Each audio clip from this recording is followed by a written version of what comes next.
मेरा नाम जगदीश है और पिछले 10 सालों से मैं ट्रक चलाने का काम कर रहा हूं।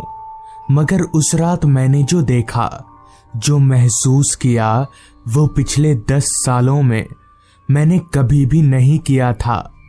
उस रात को याद करते ही आज भी मेरी रूहें कांपने लगती हैं और पूरे शरीर में एक सिहरन सी दौड़ जाती है। दरअसल बात आज से तकरीबन 4 साल पुरानी है। उन दिनों सर्दियों का मौसम चल रहा था। आम सर्दियां नहीं, दिसंबर के आखिरी हफ्ता की सर्दियां, कड़ाकेदार और जमा देने वाली। उस रात मैं और मेरा खलासी, हम दोनों ईंट से भरी ट्रक को लेकर सहारनपुर ले जा रहे थे। अमूमन ये सब काम मैं रात में ही करता था, क्योंकि रात में दिन के मुकाबले ट्रैफिक काफी कम होता है, या यूं कह लें ठंड के मौसम में तो होता ही नहीं है। उस रात भी नजारा कुछ ऐसा ही था। पूरा का पूरा हाईवे खामोशी की चादर में लिपटा हुआ था। मेरी ट्रक के अलावा बस एक आध ट्रकें ही हाईवे पर नजर आ रही थी। मेरा खलासी राजू मेरी बगल वाली सीट पर ऐसे दुबक कर बैठा हुआ था जैसे दुनिया भर की सारी ठंड उसे ही लग रही हो।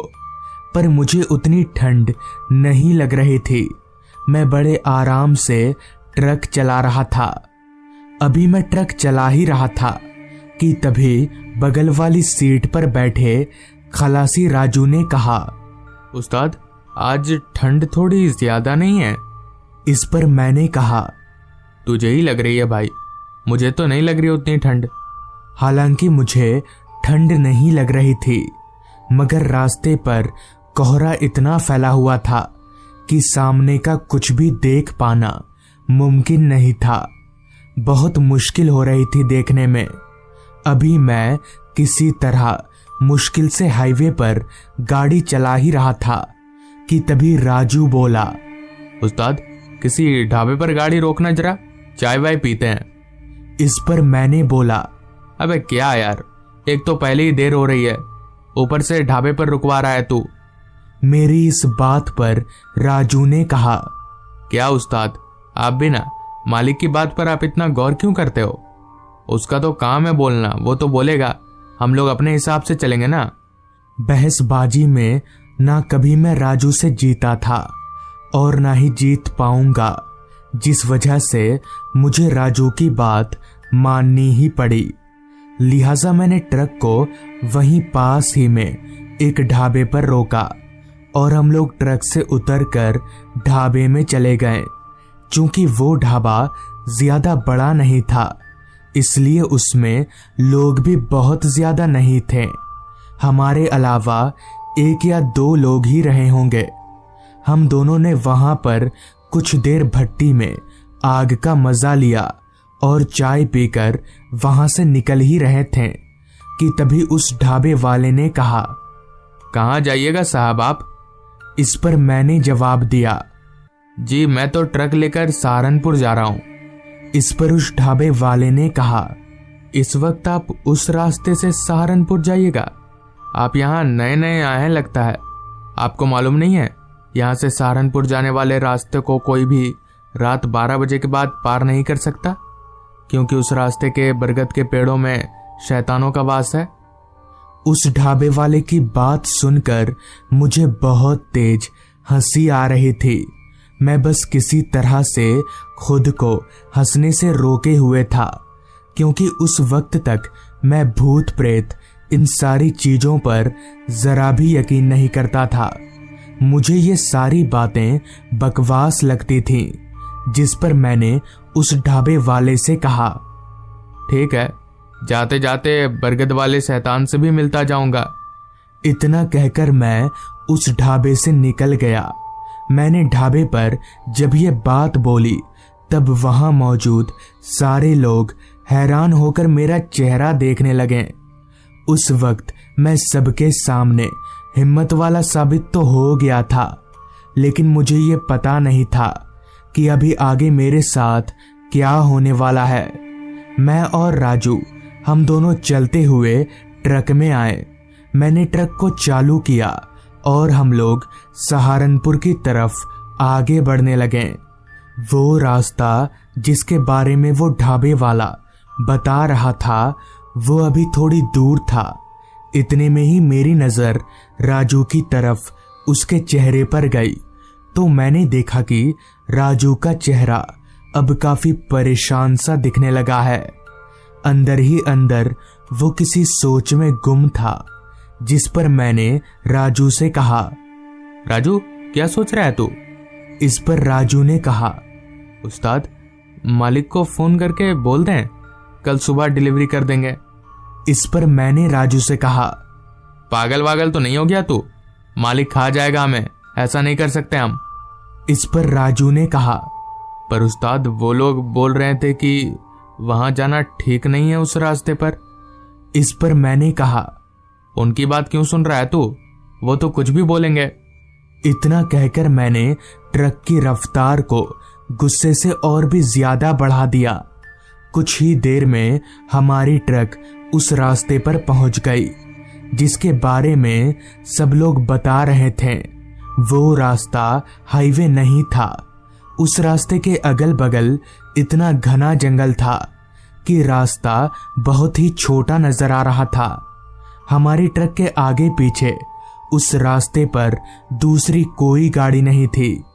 हालांकि मैं काफी सालों से ट्रक चला रहा था, मगर इतना सुनसान रास्ता मैंने उस रात अपनी जिंदगी में पहली बार देखा था। रास्ते पर स्ट्रीट लाइट का भी कोई नामो निशान नहीं था।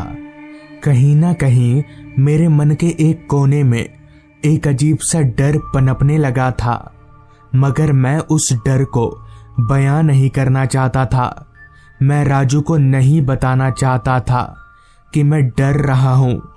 अभी मैं तेजी से उस ट्रक को उस रास्ते पर भगा ही रहा था कि तभी अचानक से हमारी ट्रक का बैलेंस बिगड़ने लगा और ट्रक एक तरफ झुकने लगी। मैंने किसी तरह बड़ी मुश्किल से ट्रक को रोका, वरना ट्रक को पलटने में ज्यादा समय नहीं लगता। हमें समझ आ गया था कि क्या हुआ है, लिहाजा मैं और राजू हम दोनों टूल बॉक्स और पाना लेकर ट्रक से नीचे उतरे तो सच में हमारी ट्रक का पिछला टायर पंचर हो चुका था। खैर हमारे पास एक्स्ट्रा टायर भी था और सारा सामान भी, तो हमारे लिए ये कोई बड़ी बात नहीं थी।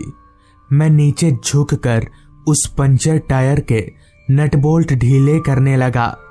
अभी मैं नट बोल्ट ढीले कर ही रहा था कि तभी मेरे पास खड़े राजू ने कपकपाती आवाज में मुझसे कहा, उस्ताद वो देखो बरगद का पेड़, हमारी ट्रक इस पेड़ के पास क्यों खराब हुई?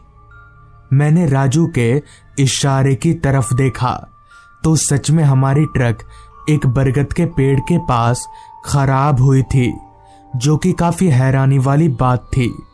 मगर मैंने राजू को ये कहकर टाल दिया कि ये सिर्फ एक इत्तेफाक है जो कि हर किसी इंसान के साथ हो सकता है। जिसके बाद हम दोनों ने मिलकर फटाफट टायर चेंज कर दिया और ट्रक लेकर आगे बढ़ने लगे। हम लोग ट्रक लेकर जैसे ही वहां से थोड़ा आगे गए कि तभी अचानक रास्ते के अगल बगल मुझे सिर्फ बरगद के पेड़ ही पेड़ नजर आने लगे। जहां तक मेरी नजर जा रही थी सिर्फ और सिर्फ बरगद के पेड़ दिख रहे थे। मुझे कुछ सूझ नहीं रहा था कि ये क्या हो रहा है। तभी मैंने राजू से पूछा, राजू तुझे रास्ते के किनारे बरगद के पेड़ नजर आ रहे हैं क्या? इस पर राजू बोला, हाँ उस्ताद, आपको भी दिख रहे हैं क्या? अभी राजू ने इतना कहा ही था कि तभी अचानक से मुझे सब कुछ उल्टा नजर आने लगा और ट्रक एकदम से रुक गई। हम दोनों अपने शरीर का भार पीछे की तरफ महसूस कर पा रहे थे, लिहाजा हम दोनों फटाफट जैसे तैसे ट्रक से बाहर निकले तो हमने जो देखा वो देखकर हमारा पूरा बदन कांपने लगा। हमारे रगों में खून की जगह डर दौड़ने लगा, क्योंकि हमारा ट्रक रास्ते पर पलटा हुआ था। मगर ये कैसे हो सकता है? बिना किसी एक्सीडेंट के हमारी ट्रक कैसे पलट सकती है?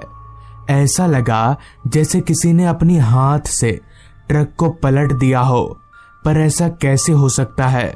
ट्रक कोई खेलने की चीज नहीं है जो कोई हाथ से पलट देगा। तभी फिर से राजू ने अपनी कपकपाती आवाज में कहा, उस्ताद, वो देखो, बरगद का पेड़। मैंने जब उसके इशारे की तरफ देखा तो पाया कि इस बार भी जहां हमारी ट्रक पलटी है वहां पास ही में एक बरगद का पेड़ है। हमें समझ आ गया कि यहाँ दाल में कुछ तो काला है, जिस वजह से हम दोनों ने उसी वक्त वहां से दौड़ लगा दी। भागते हुए हम सीधे उस चाय की दुकान पर पहुंचे और सबको सारी बात बता दी। सारी बात सुनकर वहां मौजूद एक आदमी ने कहा कि दरअसल उस रास्ते में जितने भी बरगद के पेड़ हैं उनमें शैतानों का वास है। रात 12 बजे के बाद उन्हीं के बच्चे रास्ते पर खेलते हैं, इसलिए उस वक्त कोई भी गाड़ी उस रास्ते को पार नहीं कर सकती। तो दोस्तों, ये थी आज की कहानी। अगर आपको ये कहानी पसंद आई हो तो चैनल को ज़रूर सब्सक्राइब कर लें। तो मैं आपका दोस्त आर्यन जल्द ही मिलूंगा आपसे ऐसी ही एक कहानी के साथ।